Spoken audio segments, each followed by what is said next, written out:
Hello, hammaga salom bo'llar. Sizlar bilan birgalikda yana men o'sha Aslbek Hoshimjonov.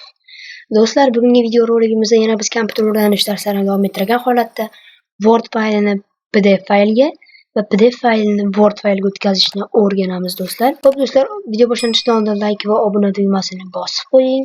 Unday bo'lsa biz videoni boshladik.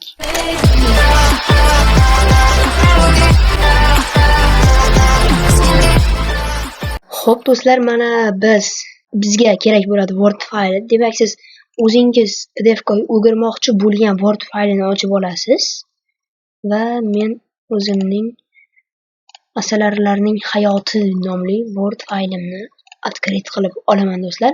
A few moments later.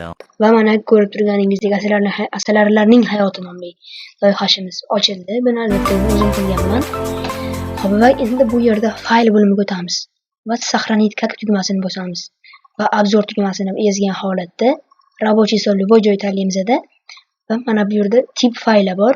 Ustiga bir marta ezgan holatda mana PDF yoziladi. PDF ni tanlab qo'yamiz. Va рабочий stolga shundoq. Agar buni minimal razmerni kichraytirmoqchi bo'lsangiz, mana shuni bosasizlar. Bu standartni. O'zlaring kompyuterlarning xotirasiga qaraysizlar, o'zingiz bilasizlar yana. Va сохранить tugmasi bosiladi. Mana qaranglar. Mana asalarilarning hayoti. Mana рабочий stolga bu PDF'imizga tushdi bolalar. Ko'rdinglar? Xuddi mana shunday qilib Word faylini PDF qilib olsanglar bo'ladi. Xo'p, endi men sizlarga nimani o'rgataman? PDF faylini Word ga o'girishni o'rgataman. Bunda buning uchun mana bizga kerak emas hozir. Men bu ham kerak emas. Xo'p, короче, Google ga kirib olamiz yoki istalgan brauzerlaringga kirib olasizlar va bu yerga yozasizlar.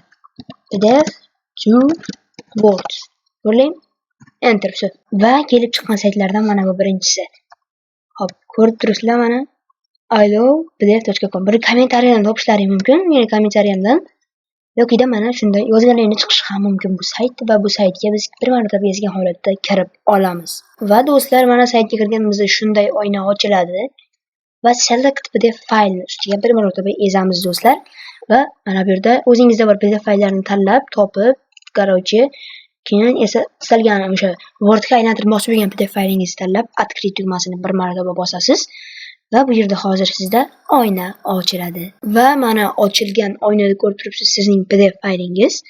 Va mana bu yerda mana yana bitta qo'shishingiz mumkin, albatta bu premiumda bo'ladi. Premium sotib olishingiz kerak. Va shuni tanlagan holatda convert to Word tugmasini bir marotaba ezasiz. Va bu yerda ko'rib turibsiz mana foizlarda bu narsa internetingizga qarab bo'ladi. Normal internetim hozir past, ko'rib turibsiz mana bu yerda. Hop, mana do'stlar sekin-sekin to'lyapti va buni to'lishini albatta kutib turasiz. Va do'stlar, bu albatta to'lganidan so'ng do'stlar, mana ko'rib turibsiz uploading file browser. Yuklash tugallandi debdi do'stlar. Mana do'stlar, converting PDF to Word bo'lyapti. Hozir bizda albatta buning uchun ham kutib turamiz. Albatta men bu aytganimdek internetingiz yaxshi bo'lishi kerak. Va do'stlar, ochilgan oynada bizda chiqadi. Download Word chiqadi. Shuni ustiga bir marotaba ezamiz. Va bizda hozirgi PDF faylini Word shaklidagisini yuklab olish jarayoni boshlanadi. Va do'stlar, mana bizda yangi konstitutsiya nomli Word faylimiz yuklandi. Endi biz bu yerdan bemalol chiqib ketishimiz mumkin. Va biz hozir bu faylni ochib ko'ramiz. Albatta bu download tugmasida, bo'limida bo'ladi. Va hop, buni biz hozir ochib ko'ramiz. Va mana men bu faylning ichiga kirdim do'stlar. Xo'sh, o'sha sizda PDFda nima bo'lsa, xuddi shuni Word ga shunday ko'chirib beradi do'stlar. Mana разрешить redaktoriyani bosib, buni bemalol o'zingizlar o'zgartirsanglar bo'ladi. Masalan, bu joylariga qo'shib yokida boshqa joylarini o'zgartirib, boshqa hujjatlar, короче, PDF faylni xuddi mana shunday qilib Word ga o'tkazib o'zgartirsa bo'ladi va yana qaytib buni PDF ga o'tkazib olishni boshida o'rgatdim do'stlar. Sizlar bilan men Aslbek Hoshimjonov bo'ldim do'stlar. Video yoqqan bo'lsa like va obuna tugmasini bosib, kommentariya yozib ketinglar. Xayr, sog', salomat bo'linglar.